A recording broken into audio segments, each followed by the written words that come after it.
First things first, I should probably apologize for, oh lord, it's insane volume.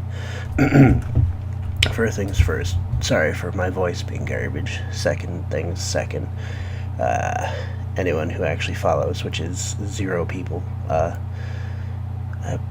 would apologize for missing last week.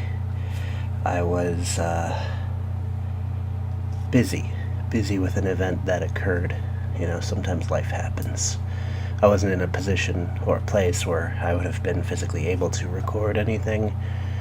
All my technology was otherwise unable to be used in a place where I didn't have access to anything, really. I didn't even have like a writing pen or anything. Anyway, nothing too crazy. It was an event that is since been handled, and now life goes on. Other occurrences. School semester just finished, so now I'm going to be in an absolutely chaotic state in my life where I'm stuck in my own devices for the next couple weeks. And theoretically, writing should take higher priority. Might end up writing and or speaking outside of the usual schedule, just because I would need a place to express things, because otherwise I will go and get cabin fever. I'm sure some of you probably know how that is. I'm looking forward to this year being over, even though it was an incredibly impactful year. I think that this next coming year will be another also incredibly impactful year for lots of people. It's kind of hard to explain why that should/would be, but it just kind of feels that way. Like, everyone I know seems to have a similar notion. Like, the feelings that this year has given, where the year was dragging at the beginning, and then near the end, the last 3 or 4 months just kind of crammed together, and all the interesting things happened in various and sundry different ways. And we find ourselves at a different crossroads than we've probably ever been before in our lives, which is fascinating, to say the least. I was in some weird situations. I think everyone was in some sort of situation.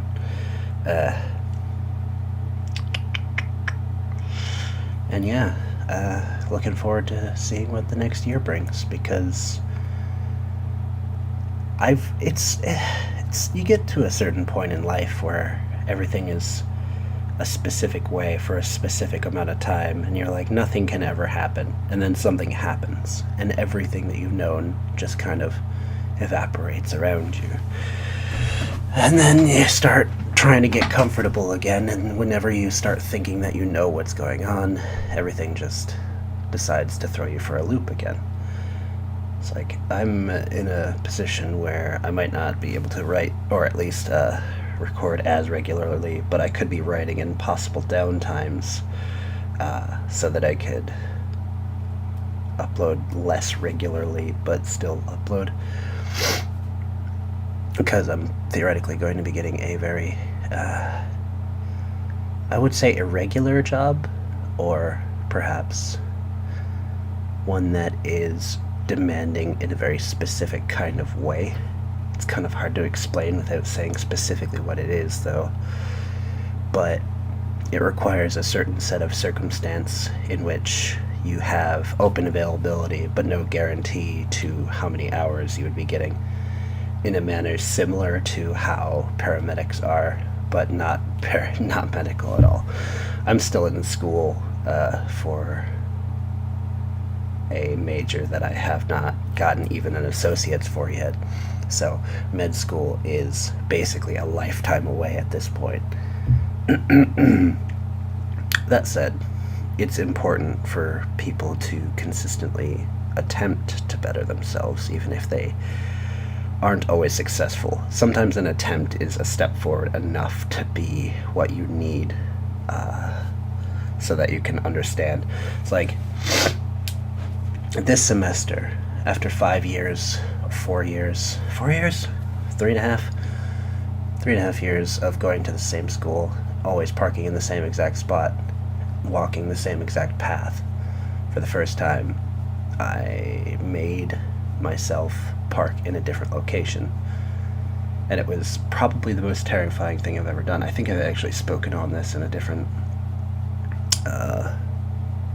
part, but it was probably the most terrifying thing I'd done in the past 5 years, which is kind of telling in that, one, my life might not be the most interesting thing in the world, and two, you really, really get set in patterns sometimes.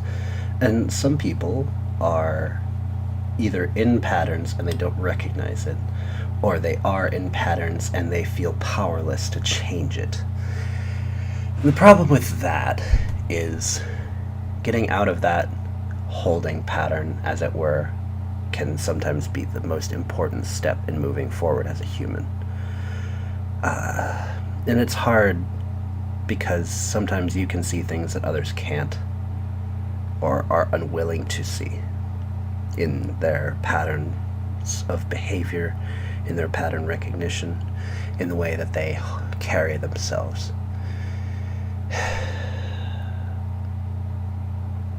And some people are incredibly stubborn and have to figure things out on their own.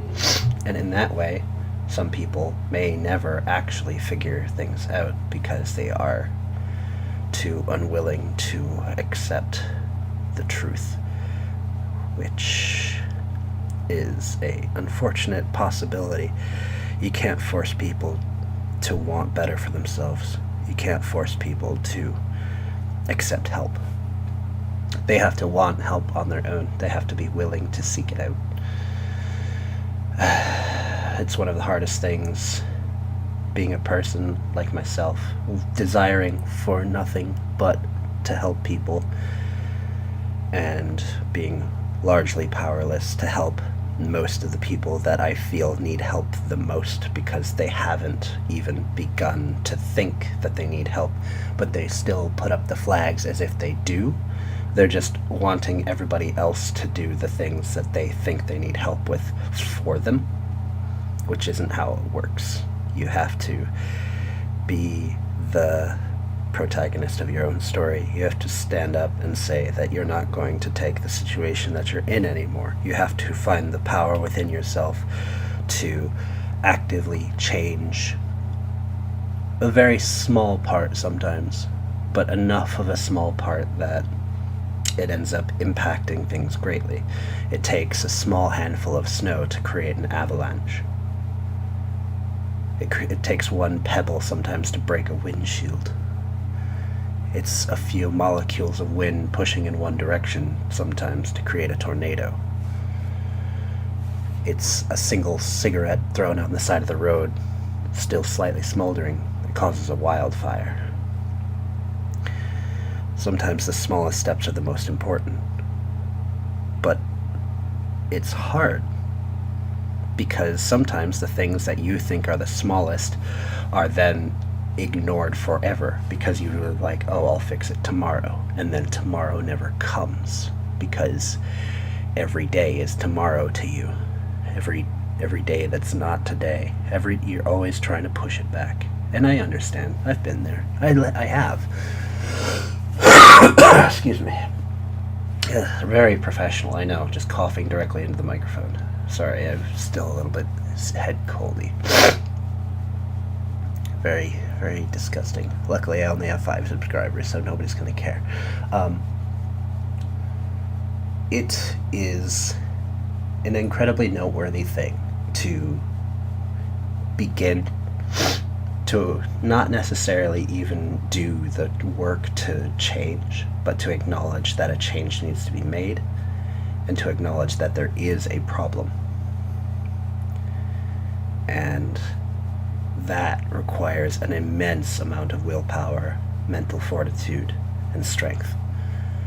It's not something that comes lightly. This is why most people, well, This is why, quote unquote, 1% of humanity goes to college and even less graduate.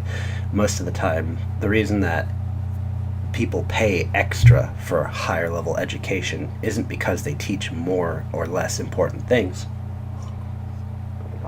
You're paying for, and the people that are hiring because the barrier for entry is higher, not necessarily that the classes are more or less difficult. So law school, Harvard, for instance, it's not about the fact that you're paying 10 times the price for basic law school, theoretically. It's the fact that there is a reputation behind Harvard for it being incredibly difficult to get into. So this is why a lot of people would rather brag about the fact that they were able to get an application that successfully went through to Harvard, rather than actually go about doing any of the schooling there. Not only because it's incredibly expensive, but because the selection process is a large part of what makes Harvard, or any other large university for that matter, into what they are. And community colleges have a very low graduation rate, not because they're more or less difficult, but because they typically have less driven people in them. Typically. Not always. You could get a Harvard level education at a community college if you know what you're doing. The problem is, self-motivated people are hard to come by these days. It takes an incredible amount of motivation just to enter a community college.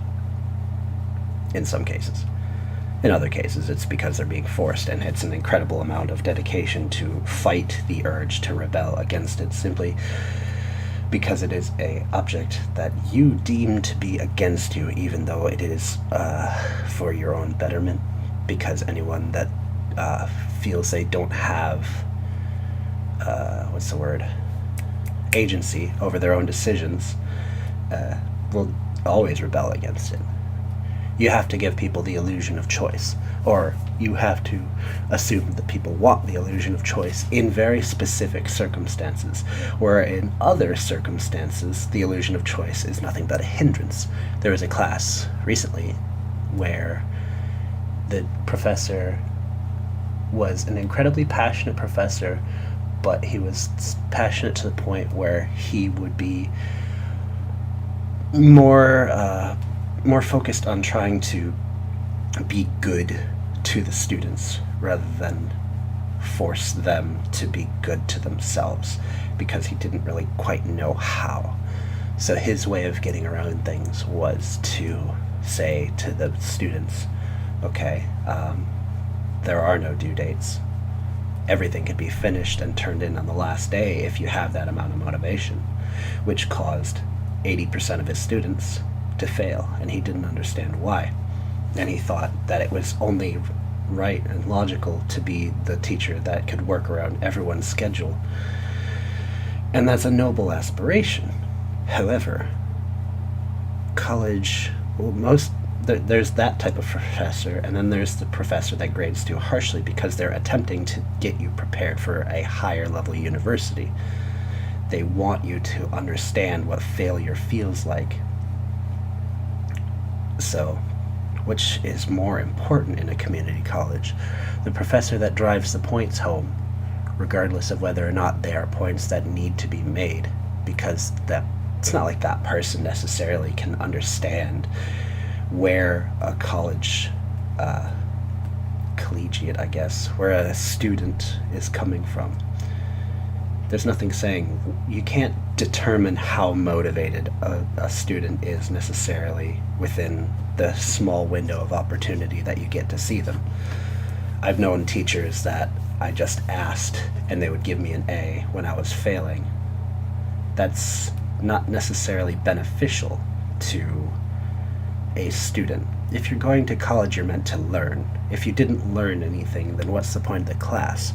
However, more often than not, there are classes that you feel are unnecessary to learn as well, but it is required for your degree. This is an attempt to try and force people to understand different aspects of the world.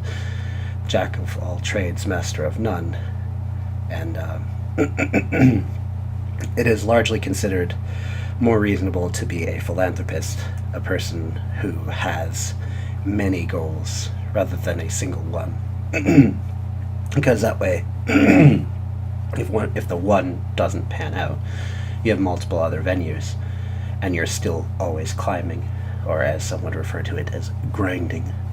You're always heading upward, rather than trying to say, oh, here's one blockade, better stop moving, and figure out how to get this blockade handled. Whereas a person who has multiple pursuits can acknowledge that blockade, try and figure out how to surmount it, whilst also climbing the other rungs of different other ladders, which is a very difficult thing to do.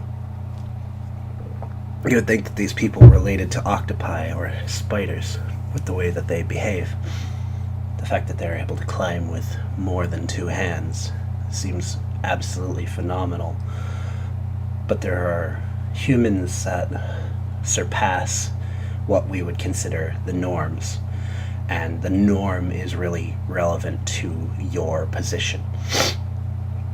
In a community college, the norm is about 2% of a human's productivity if they have an average level intelligence. However, not everyone has an average level intelligence. So you can have people that are theoretically quote unquote below average level intelligence working themselves to the bone to try and keep up with the people that are just barely even paying attention to the classes. And the people that don't pay attention to the classes don't feel challenged, and then do worse because they don't feel it's worth their time. Or you've got people that are self-motivated and they're willing to do all this in their sleep while they're also balancing a job and a family and friends. And these people don't sleep. These people may not live past 40, or they may have the most productive lives of anyone in their entire family lineage. It's really all dependent on some very specific factors that are hard to exactly nail down. What motivates a person? Motivations come from various and sundry ways. You can be motivated by family, for better or worse. You can have them say, if you don't do this, then this. Or you can have the opposite, where you're taking on a role that you didn't have a choice in, and therefore you have to do better so that you can provide for a situation that was never part of your original planning. Or other unexpected circumstances can occur, and then your plans get thrown by the wayside, and your college potentially ends up becoming something that takes, for a 2-year degree, 4 years, or 6 years, or 10 years. Or my professor was saying that he was in school for 20 years, but 22 if you counted the years that he was messing around. I can understand that perspective. I've had, on my 5th year in a 2-year degree, because life happens, and I'm very worried that an associate of mine may have life happen to them, and that they won't know how to deal with it. And I want to know what to do. I want to be able to be there to help them. But I don't know what the right choice is at this point in time. It's a question of, how do you become a good friend? How does a person help another person if they don't want help? Well, you don't help them, but you simply exist next to them and help them realize that they are stronger than they realize. All humans have more in them than oftentimes they realize. There is hidden power in each of us, hidden potential. It's just a question of waking up and realizing it.